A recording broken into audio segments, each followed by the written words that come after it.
Doctor Ashok Rana हे इतिहास संशोधक तसेच धर्म संस्कृती अभ्यासक, मूर्ती अभ्यासक आणि चित्रकार आहेत. त्यांनी मराठीचे अध्यापक म्हणून काम केले आहे.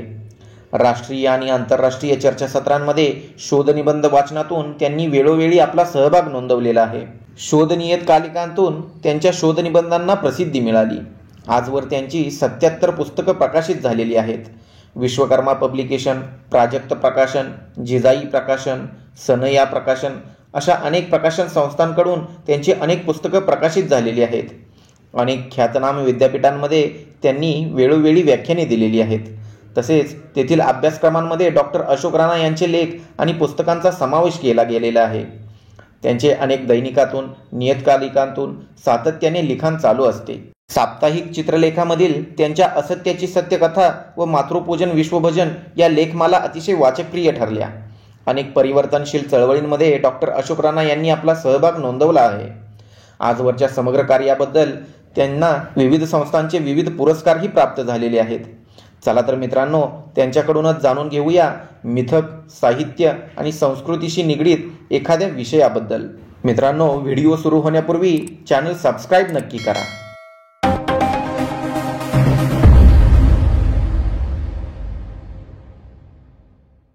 नमस्कार मित्रांनो, मी आहे डॉक्टर अशोक राणा आणि हे आहे मराठी दर्शन. आपण यापूर्वी अनेक देवतांबद्दल माहिती पाहिली, मातृदेवतांबद्दल माहिती पाहिली. इतर धर्मांमध्ये सुद्धा मातृदेवता मोठ्या प्रमाणात आहेत.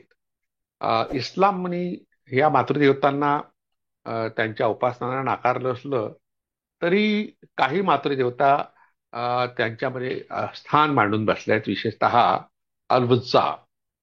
अल-वुज्जा ही जी मातृदेवता आहे ती काबा मस्जिद जी आहे मक्केची, त्या ठिकाणी तिचं एक मंदिर होतं पूर्वी.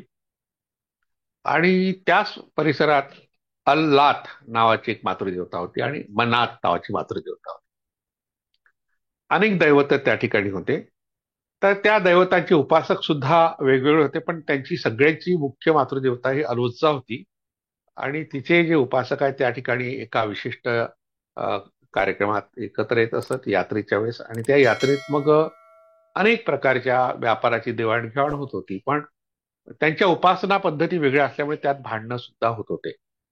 आणि त्या भांडणाचं पर्यवसन बरेचदा दंगलीमध्ये होत असे. तर ह्या ज्या टोळ्या होत्या, बेदुईन अरब लोकांच्या टोळ्या, तर ह्या टोळ्यांमधली भांडणं मिटवावीत यासाठी महम्मद पैगंबरांनी पुढाकार घेतला. आणि तिचं जे मूळ मंदिर आहे, जे मूळ मूर्ती आहे, त्यांनी तिचं मूळ स्वरूप बदलून टाकलं आणि इतर ज्या देवता होत्या, दैवत होती, त्या मूर्त्या फोडून टाकल्या. त्यामुळे मूर्तीपूजेला विरोध करणारा एक वर्ग अस्तित्वात आला इस्लाममध्ये. इस्लाम हा धर्म जो आहे त्याचा अर्थ होतो शांतता. इस्लाम म्हणजे शांतता. म्हणजे त्यांना त्या अरब टोळ्यांमध्ये होणारी भांडणं संपूर्ण शांतता प्रस्थापित करायची होती, पण त्याचं नाव त्यांनी इस्लाम असं ठेवलं. पण हे होण्याआधी महम्मद पैगंबर सुद्धा त्या ठिकाणी एक व्यापारी, एका व्यवस्थेचे प्रमुख म्हणून किंवा मदतगार म्हणून तिथे होते. आणि त्या काळामध्ये ते जवळच एक पर्वत आहे, त्या पर्वतावर जात असत ध्यान धारणा करायला. तर गॅब्रियल नावाचा एक देवदूत आहे ख्रिश्चन धर्मामध्ये. तर त्यांना असं वाटलं की ह्या गॅब्रियलची उपासना आपण करावी, कारण त्यांचा एक संप्रदाय त्या भागात होता.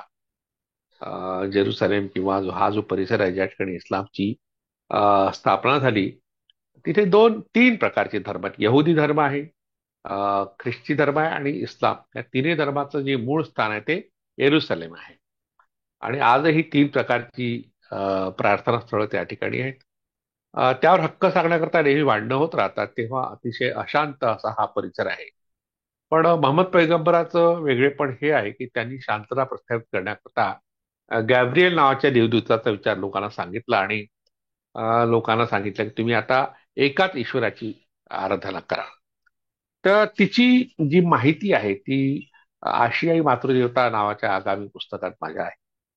यापूर्वी 2009 ते 11 या काळामध्ये साप्ताहिक चित्रलेखामध्ये मातृपूजन विश्वभजन नावाची जी लेखमाला माननीय ज्ञानेश महाराव यांच्या प्रेरणेमुळे मला लिहिता आली. 106 लेख मी 2 वर्षे लिहिले. त्यात अल-वुज्जा या मातृदेवतेवरचा एक लेख होता.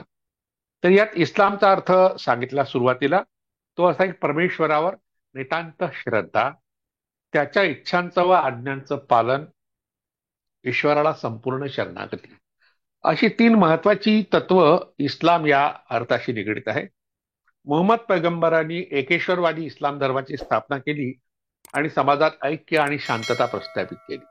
जो समाज अतिशय अस्थिर होता त्याला स्थिर करण्याचं काम त्यांनी केलं. म्हणून कालांतराने इस्लाम शब्दाचा अर्थ शांतता असा झाला. आज जगातला प्रमुख धर्म म्हणून त्याच्याकडे पाहिलं जातं. आणि इस्लाममध्ये ज्या काही चांगल्या गोष्टी आहेत, लोककल्याणकारी गोष्टी आहेत, त्यामुळे त्याची लोकप्रियता वाढली आहे. मोहम्मदाच्या अथक परिश्रमातून अरब जगताला हा वारसा मिळाला. म्हणजे त्यांनी अतिशय मेहनतीने, अतिशय कष्टाने अवतीभोवतीच्या सर्व धर्मांचा अभ्यास केला. काही सामाजिक समस्या होत्या अरबांच्या, त्याचाच अभ्यास केला आणि त्यातून तोडगा काढण्याकरता स्वतः पुढाकार घेतला. म्हणून मोहम्मद पैगंबराचं स्थान हे इस्लाममध्ये अतिशय महत्वाचं आहे. त्यांचा जो कालखंड आहे ऐतिहासिक दृष्ट्या जो सांगितला जातो ते इसवी 571 ते 632 हा मोहम्मद पैगंबराचा काळ आहे.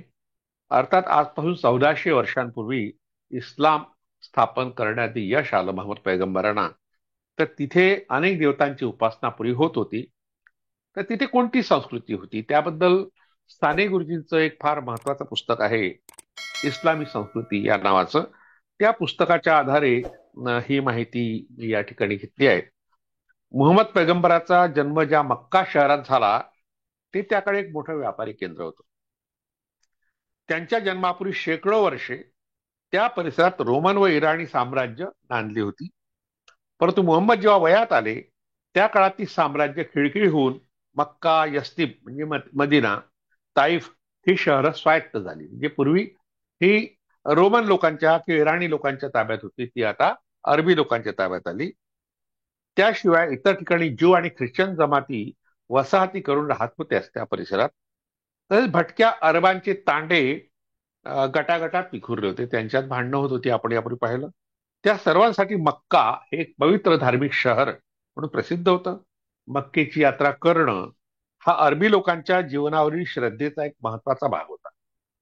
या अरबी टोळ्यांच्या स्वतंत्र कुलदेवता होत्या. त्या टोळ्यांची स्वतंत्र देवता असते. जसं आपण कुलचिन्हाबद्दल पाहिलं, कुलचिन्ह जशा टोळ्यांची वेगळी असते, कुलदैवत वेगळी असतात. तर अशा ह्या अनेक देवतांच्या मूर्ती मक्केच्या काबा मंदिरात असत. त्यांची पूजा करण्यासाठी वर्षातून एकदा मक्केला येण्याची प्रथा त्यांच्यात फार पूर्वीपासून चालू होती. या कुलदेवतांसोबतच येशू आणि मेरी यांची भव्य चित्रही तिथे लावली असतात. म्हणजे ख्रिश्चन धर्माचाही प्रभाव त्या ठिकाणी होता. सर्व अरबांचं पवित्र स्थान असल्यामुळे काबा मंदिराला भरपूर उत्पन्न होतं. मक्का शहरावर कुरैश या जमातीचं वर्चस्व होतं. ते जे शहर आहे तिथे कुरैश नावाचे लोक होते, त्यांचा प्रभाव होता. त्यांच्या अनेक घराण्यांकडे मक्का शहर व तेथील देवालयांची व्यवस्था पाहण्याची जबाबदारी होती. व्यापारामध्ये कुरैश जमातीच्या लोकांची भरभराट झाली होती. अशा या जमातीच्या बानी हशीम घराण्यात मोहम्मद पैगंबर यांचा जन्म झाला. म्हणजे मोहम्मद पैगंबर हे सुद्धा कुरैश या जमातीतले होते. मक्केतील एक श्रीमंत विधवा खदिजा हिच्या व्यापाराची व्यवस्थापक म्हणून त्यांनी वयाच्या 20व्या वर्षापासून काम पाहण्यास सुरुवात केली होती. पुढे त्यांनी तिच्याशीच विवाह केला. मोहम्मदाचं जे क्रांतिकारक कार्य आहे त्याचा उल्लेख साने गुरुजींनी आपल्या इस्लामी संस्कृती या ग्रंथात केलाय. त्यात त्यांनी म्हटलं आहे की व्यापाराच्या निमित्तानं उंटाच्या काफिल्यांबरोबर मोहम्मदानी संपूर्ण अरब देशाचा प्रवास केला होता. अरबांची भाषा व संस्कृती मुळात अतिशय प्रगत होती. म्हणजे जगातल्या ज्या प्रगत संस्कृती आहेत त्यात अरब संस्कृती अतिशय प्रगत मानली जाते. आपल्याकडे ज्योतिषाचं जे ज्ञान आहे, खगोलशास्त्र आणि विशेषतः जलसंधारण, जलव्यवस्थापन, जलनिस्सारण सुद्धा, या सगळ्या कला ज्या अवगत झाल्या त्या पहिल्यांदा अरबांना झाल्या, तिथून मग जगातल्या इतर देशामध्ये पसरल्या आणि भारतात सुद्धा. पण ह्या टोळ्यामध्ये राहणारे काही लोक जे होते त्यात अनेक रीतिरिवाज आणि खुळ्या काही समजुती होत्या, अंधश्रद्धा खूप होत्या. तशा अरबी टोळ्यामध्ये होत्या. प्रत्येक टोळी आपल्या टोळी प्रमुखाच्या आज्ञांचं तंतोतंत पालन करीत असे. टोळ्यांमध्ये बंधुभावाची वागणूक असल्यामुळे प्रत्येक टोळी अभेद्य असे. परंतु इतर टोळ्यांशी त्यांची नेहमी खटके उडत असत, कारण देवता वेगळ्या, उपासना पद्धती वेगळ्या, तत्वज्ञान सुद्धा वेगळं असू शकेल, त्यामुळे त्यांच्यात भांडणं होत होती. व्यापार अथवा इतर कारणांनी त्यांच्यात नेहमी लढाया चालत असत. विशेषतः व्यापारामुळेही भांडणं होतात. आज आपण पाहतो की अमेरिका, चीन किंवा रशिया किंवा इस्रायल सारखे देश, बरेच देश असे की अरब राष्ट्रामध्ये काही देश असे आहेत जे शस्त्रांचा व्यापार करतात. तेव्हा युद्ध झालं तर शस्त्र खपतील, युद्ध त्यांच्याकरता फायद्याच असते. तसा प्रकार पूर्वीच्या अरबांमध्ये सुद्धा होता. ते व्यापाराच्या निमित्ताने आपसात भांडत असत. तर ज्यू आणि ख्रिश्चन जमाती त्यांच्या भानगडीपासून दूर राहत. म्हणजे ज्यू नावाची एक जमात आहे इस्रायलमध्ये मोठ्या प्रमाणात, ते मात्र या भांडणापासून थोडे दूर राहत. आणि ख्रिश्चनांनाही ते परवडणारं नव्हतं, कारण ते संख्येने कमी होते. त्यांच्यातही व्यापारी वसाहती होत्या. टोळ्यांमध्ये अंतर्गत संघर्ष चालू असला तरी अरबी भाषा आणि मक्केची यात्रा या त्यांना जोडणाऱ्या प्रमुख बाबी होत्या. म्हणजे जरी त्यांच्यात व्यापाराच्या कारणाने भांडणं होत होती असतील किंवा उपासना पद्धतीने भांडणं होत असतील, तरी अरबी भाषा त्यांचं एकमेकाला जोडण्याचं सूत्र होतं आणि मक्केची यात्रा हे त्यांचं एक महत्वाचं सूत्र होतं. अशा मक्केच्या देवस्थानाच्या उत्पन्नात भरमसाठ वाढ झाल्यामुळे इतर देवस्थानात असतात तशा फसवाफसवीच्या गोष्टी काही श्रीमंत लोक करीत असत. परिणामी सावकारी पाशात गरीब जमाती जखडून गेल्या होत्या. त्यामुळे शोषणमुक्त विचारसरणी असलेल्या हनीफ या एकेश्वरवादी पंथाकडे लोकांचं आकर्षण वाढू लागलं होतं. मूर्तीपूजा तसेच इतर धार्मिक सणाशी जोडलेली कर्मकांड टाळून टेकडीवर जाऊन अमृत अशा परमेश्वराचं एकांतात ध्यान करणं हे हनीफ या पंथाचं तत्व होतं. त्यामुळे या पंथाची ज्यू लोकांशी जवळीक होती. मोहम्मद व्यापाराच्या निमित्ताने प्रवास करीत असता या साऱ्या सामाजिक आणि धार्मिक गोष्टींचा बारकाईने अभ्यास करीत असत. ते स्वतः हनीफ या पंथाकडे आकृष्ट झाले होते. एकदा ते हिरा टेकडीवर ध्यान करीत असता त्यांना गॅब्रिएल या देवदूताचं दर्शन झालं. ज्यू आणि ख्रिश्चन लोक या देवदूताला मानित असत. गॅब्रिएलच्याकडून मुहम्मदांना ईश्वरी संदेश वाचण्याची आज्ञा झाली. त्यावेळी ते 40 वर्षाचे होते. या घटनेपासून पुढील 22 वर्ष त्यांच्या मुखातून उत्स्फूर्तपणे जे विचार बाहेर पडले त्यांचा संग्रह कुराण या नावाने करण्यात आला. कुराण म्हणजे मोठ्याने वाचन.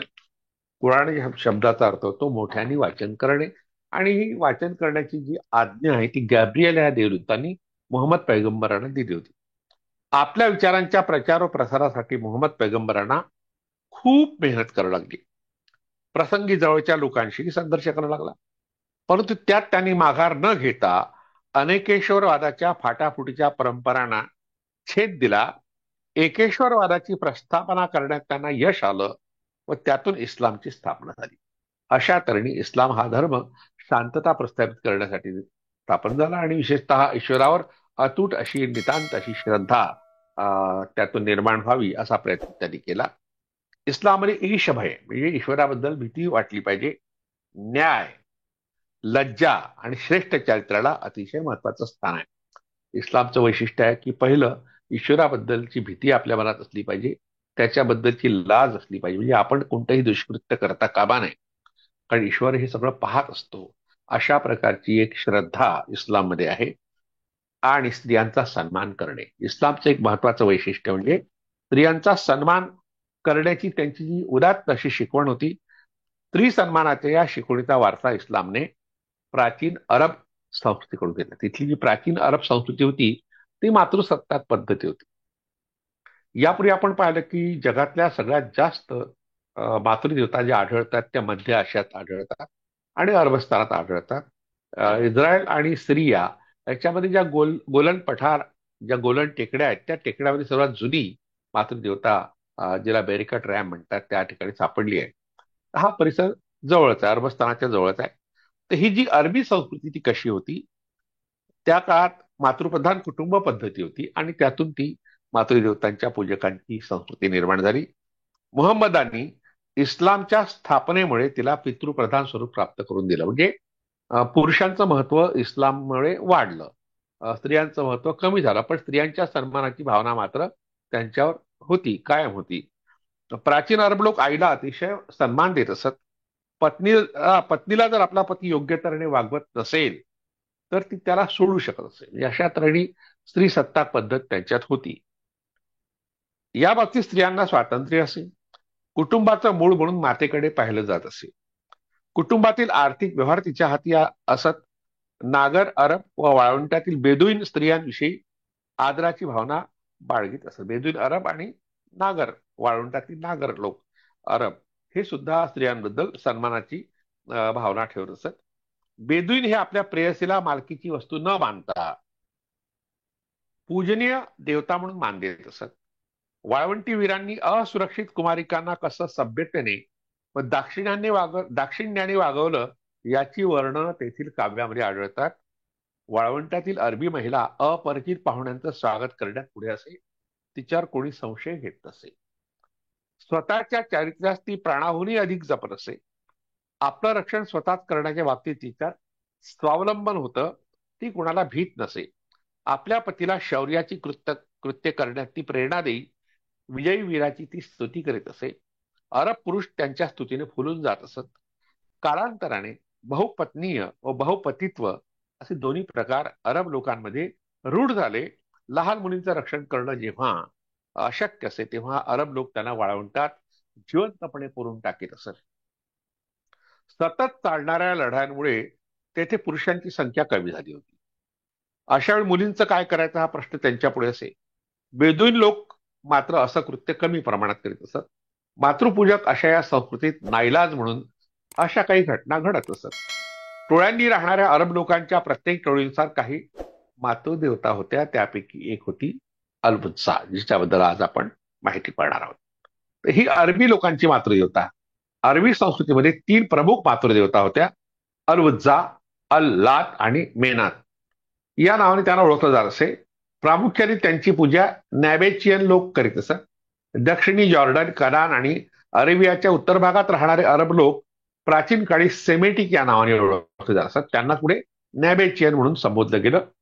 इसवी सन 37 ते 100 या दरम्यान जोसेफच्या काळात त्यांची वसाहत या ठिकाणी झाली. हे लोक अल-उज्जाची पूजा करीत असत. ग्रीक मातृदेवता ॲफ्रोडायटी उरानिया म्हणजे रोमन रोलेस्टिसशी तिचा संबंध जोडला गेला आहे अभ्यासकांनी. मक्केजवळील अत-ताईफ हा दगडी घनरूप अवशेष हे तिच्या संप्रदायाची निशाणी होत. त्याला आजही पवित्र मानलं जातं. कुराण शरीफ या इस्लामच्या पवित्र धर्मग्रंथामध्ये सुरा 53.19 एक स्त्री मूर्ती जी लोकांकडून पूजली जाते असा तिचा उल्लेख आहे. मूर्तीपूजेला इस्लाममध्ये स्थान नाही, पण असा उल्लेख त्या ठिकाणी आहे. आणि कुराणमध्ये अल-बुत्सा, अल्लात आणि मेनात या तिन्ही ज्या बहिणी आहेत त्यांना अल्लाह की बेटिया म्हटलंय. इस्लामपूर्व कुरैश या जमातीने हबल प्रमाणेच अल-उज्जाची संस्कृती जपली होती. इसवी सन 624च्या उहुड या नावाने ओळखल्या जाणाऱ्या लढाईत कुरैशी लोकांचे आक्रोश करताना हबलचे लोक, अल-उज्जाचे लोक असा आपला उल्लेख केलाय. सॅटॅनिक वर्सेसमध्ये इब्न इशाकच्या रूपात अल-उज्जाचा उल्लेख आलेला आहे. काबा हे जे मंदिर आहे आपलं मस्जिद आहे ते मुळात अल-उज्जाचं मंदिर होतं. इथे एक पवित्र काळा पाषाण जो होता तो अल-उज्जा मातृदेवताचं प्रतीक होता असं कॉम्रेड शरद पाटलांचं म्हणणं आहे. ते म्हणतात अरबस्थानाची महादेवी म्हणजे मोठी देवता या अर्थाने सर्वसाधारणपणे अल-उज्जा म्हणजे चंद्र, तिला त्यांनी चंद्र देवता म्हटलंय. तिचं मुख्य मंदिर आणि अरबस्थानाचं सर्वात पवित्र आणि प्रसिद्ध स्थान म्हणजे मक्केचं काबा हे ठिकाण आहे. या पवित्र स्थानाचे वतनदार असलेला कुरेश गण म्हणजे कबिला इस्लामपूर्व काळात तिचा पुरोहित वर्ण होता आणि म्हणून त्याला अब्द अल-वुस्सा, अल-उज्जाचे दास अशी पदवी होती. पण मक्केच्या मंदिरात तिची प्रत्यक्ष सेवा वृद्ध पुजारिणी करीत असत. अजूनही काबाच्या पालकांना अबू साहेबा म्हणजे म्हातारीची मुले असं ओळखलं जातं. काबा त्या महादेवीची पूजा एका पवित्र पाषाणाच्या रूपात केली जात असे. आणि इस्लामला पवित्रतम असलेला सुप्रसिद्ध काळा पाषाण तोच आहे यात शंका नाही. सर्व अरबी गणांचं समान धर्मबंधनाद्वारे राजकीय ऐक्य घडवून आणण्याच्या ध्येयाने प्रेरित झालेल्या मुहम्मदाने जरी जुन्या धर्माच्या सर्व मूर्त्या जुन्या नष्ट केल्या तरी जुन्या धर्माची पवित्रतम वस्तू वा प्रतीक नष्ट करणं मात्र त्यानं अनावश्यक आणि अव्यवहार्य मानलं. जगाच्या कानाकोपऱ्यातून मक्केला जाणाऱ्या मुस्लिम यात्रेकरूंचं अजूनही मुख्य उद्दिष्ट असतं ते म्हणजे अरबस्थानाच्या महादेवीच्या या प्राचीन प्रतिमेचं चुंबन घेणे. सेमेटिक व ग्रीक देशामधल्या इतर मंदिरांप्रमाणे या देवीचा शंकू आकारी पाषाण एका पवित्र जलस्रोतापाशी वा विहिरीपाशी, ज्याला झमझम म्हणतात, झमझम तर जे पाणी आहे ते पवित्र मानलं जातं आणि जे लोक मक्केला जातात त्या ठिकाणी झमझमचं पाणी सोबत आणतात आणि काही भूत बाधा वगैरे झाली तर त्या पाण्याचा स्पर्श झाला किंवा तोंडात 2 थेंब टाकले तरी भूत नाहीस होतं, अशी एक समजूत किंवा श्रद्धा किंवा अंधश्रद्धा म्हणता येईल, ही हजला जाणाऱ्या लोकांच्या मध्ये असते. तर तिचं पवित्र पाणी सगळे सच्चे मुस्लिम पित असतात, असं कॉम्रेड शरद पाटलांनी आपल्या दाशूद्रांची गुलामगिरी या ग्रंथात लिहून ठेवलाय. आता त्यांनी या ठिकाणी अलउज्जाला चंद्र म्हटलंय. अलउज्जाला चंद्र म्हणणं चुकीचं आहे, कारण चंद्र हा निसंदिग्धपणे सिन्न या नावाने ओळखला जात होता. हे साने गुरुजींनी इस्लामी संस्कृतीत लिहिलंय. प्राचीन बाबिलोनियात चंद्रदेवाचं सर्वसामान्य नाव सिन्न असं होतं आणि सिरियात चंद्राचं अजून तेच नाव रूढ आहे. आजतागायत कुर्द लोक चंद्राला शेख सिन्न असं म्हणतात. या द्वीपकल्पाच्या दक्षिण टोकापर्यंतच्या सर्व अरबी शिलालेखामध्ये हे नाव तेवढ्यात प्रामुख्याने आढळतं. रॉबर्ट ब्रिफा यांच्या द मदर्स खंड 2 या ग्रंथाच्या आधारे कॉम्रेड शरद पाटील यांनी वरील माहिती दिली आहे. म्हणजे आपण आता जी माहिती पाहिली ती कॉम्रेड शरद पाटलांच्या दाशूद्रांच्या गुलामगिरी या ग्रंथातली आहे. इंटरनेटवर अलउज्जाची काही माहिती आहे, तिच्या पुरातत्वीय अवशेषाची माहिती आहे आणि छायाचित्र सुद्धा आहे. म्हणजे जरी मक्केच्या काबा मस्जिदीमध्ये आपल्याला अलउज्जाची मूर्ती दिसत नसली तरी त्याच्या अवतीभोवती जे डोंगर आहेत त्यात अलउज्जाच्या मूर्ती आहेत. आता ही पुरातत्वीय अवशेष आहे कुठे कुठे आहेत. पेट्रा हे अतिशय महत्वाचं ठिकाण आहे जॉर्डन मधलं. तेथे प्राचीन मातृदेवतांच्या मूर्तीचे अवशेष आढळतात. लाल व गुलाबी दगडातील या मूर्ती इसिस, अलउज्जा, अॅफ्रोडायटी, टायके, ॲटारगाटिस आणि इस्तार या मातृदेवताच्या आहेत. यावरून त्यांच्या उपासकांचे संप्रदाय या परिसरात बहरले होते हे दिसून येतं. राजा मुंधीर यांनी झाचारिया या पुस्तकात अलउज्जासाठी 400 कुमारिकांनी त्याग केल्याची माहिती दिली आहे. मुंधीरने आपला मुलगा हॅरी ॲफ्रोडायटीला अर्पण केला होता असं प्रॉसोपियसने म्हटलंय. अल्लाच्या मुली म्हणून ज्यांचा उल्लेख होतो त्या अल्लुज्जा, अल्लात आणि मनात त्यांची पूजास्थानं मक्केजवळील पुरातात्विक स्थळी अजूनही अस्तित्वात आहे. ही माहिती इंटरनेटवर उपलब्ध आहे. डेडन या लहान मैदान या अर्थाच्या ठिकाणी आढळलेल्या शिलालेखात अलउज्जाचा उल्लेख आहे. इसवी सनापूर्व 4 ते 3 हा या लेखाचा काळ मानला जातो. इस्लाम पूर्व 9 ते 10व्या शतकापूर्वी तो कोरला गेला. पेत्राची संरक्षक देवता म्हणून त्याकडे तिला पूजनीय मानलं जात असे. तिचा व्हिनस या मातृदेवतेशी संबंध जोडण्यात येतो. हिशन इब्न अल काल्बी यांनी बुक ऑफ आयडॉल मध्ये बुस या तिच्यासाठी बांधलेल्या घराचा उल्लेख केलाय. भविष्य कथनासाठी त्याचा वापर होत असे. कुरेश लोक प्रवासासाठी तिला आशीर्वाद मिळावा याकरता तिचा नवस करीत असत. इष्टनच्या बायबल डिक्शनरीत मॅनासेह व आमॉन येथे पुरलेल्या उज्जाच्या बागेचा उल्लेख आहे. जेरुसलेम येथे राजाच्या महालाजवळ हे स्थान असावं किंवा त्याचं रूपांतर राजवाड्याच्या मैदानात झालं असावं. अलउज्जाच्या मूर्तीच्या मस्तकावर 2 नाग एकमेकाचं चुंबन घेताना दाखवले असतात. त्यावरती नाग पुढे चिन्ह असलेल्या लोकांची मातृदेवता असावी. अलउज्जाविषयीचे अनेक अवशेष अरबस्थानात अजूनही सुरक्षित असलेले आपणास पाहायला मिळतात. या ठिकाणी हा जो लेख मी लिहिला 2009 मध्ये किंवा 9 ते 10च्या दरम्यान, तर त्यात अलउज्जाच्या डोक्यावर 2 नाग असल्याचा उल्लेख केलाय. पण नंतर मग मी काही छायाचित्र पाहिले तेव्हा लक्षात आलं की नाग नसून ते डॉल्फिन आहे. म्हणजे मासेमारी करणाऱ्या एखाद्या समुदायाची ती मातृदेवता असली पाहिजे. तिचा चंद्रदेवता म्हणून उल्लेख काही लोकांनी केला आहे. इस्लाममध्ये चंद्राचं स्थान अतिशय महत्वाचं आहे आणि काही अभ्यासक असं मानतात, युरोपीय अभ्यासक, की अल्लाह हा चंद्रदेव आहे. यापूर्वी एका भाषणात मी असा उल्लेख केला होता की अल्लाह हा चंद्रदेव आहे असं मानतात. पण एका आमच्या मित्रांनी पुण्याच्या म्हटलं की ही चुकीची माहिती आहे, जी इंटरनेटवर सुद्धा आहे, पण ही मोठ्या प्रमाणात उपलब्ध आहे. चंद्राचं जे महत्व इस्लाममध्ये आहे, आपण दुज का चांद म्हणतो, म्हणजे द्वितीयेचा चंद्र. भाऊबीज जी साजरी होते आपल्याकडे ती द्वितीयेचा चंद्र, बीज आपण ज्याला म्हणतो भाऊबीज. तर अशातली हा दुसरा दिवस, तसा तो अमावस्येनंतरचा तिसरा दिवस आहे. पण अमावस्येनंतरचा पहिला दिवस येतो प्रतिपदा, दुसरा दिवस येतो द्वितीया, तिला बीज म्हणतात. तिचं स्थान इस्लाममध्ये अतिशय महत्वाचं आहे. ईद, दोन प्रकारची ईद इस्लाममध्ये साजरी होते. त्या दोन्ही ईद जी ठरवतात ते त्यांचे जे धर्मगुरू आहे त्यांना जेव्हा चंद्र दिसला तेव्हा. तर चंद्र आणि चांदणी हे जे चिन्ह आहे ती बहुतेक इस्लामी राष्ट्रांचं चिन्ह आहे. त्यांच्या राष्ट्रध्वजावर ते चिन्ह असतं किंवा धार्मिक ठिकाणी सुद्धा असं असतं. यातली जी चांदणी आहे ती मात्र मातृदेवता आहे. चंद्र आपल्याकडे पुरुष देवता आहे. पण अरबस्थानातल्या किंवा युरोपमधल्या बऱ्याचशा प्राचीन संस्कृतीमध्ये चंद्र ही स्त्री देवता आहे. तर आपण त्याला चंद्र पुरुष देवता मानला तर चांदणी ही स्त्री देवता आहे. स्त्री आणि पुरुष यांच्या संबंधाचं प्रतीक म्हणून चांदणीचा उल्लेख केला जातो. आपण चांदणीवर किंवा तारा या मातृदेवतेवर स्वतंत्रपणे माहिती पाहू तेव्हा याची चर्चा विस्तृतपणे करू. या ठिकाणी इस्लाम पूर्व अशा अलौद्दाचा परिचय आपण थोडक्यात करून घेतला. ज्यांना विस्तृत माहिती हवी आहे त्यांनी इंटरनेटचा आधार घ्यावा किंवा आता हे पुस्तक माझं लवकरच प्रकाशित होण्याच्या मार्गावर आहे. आशियाई मातृदेवता हे प्राजक्त प्रकाशनच्या वतीने प्रकाशित होणार आहे. हे पुस्तक जेव्हा बाहेर येईल तेव्हा त्यातूनही तुम्हाला आणखी काही माहिती मिळू शकेल. ही माहिती पुरेशी आहे असं मला वाटतं. म्हणून या ठिकाणी थांबतो. धन्यवाद.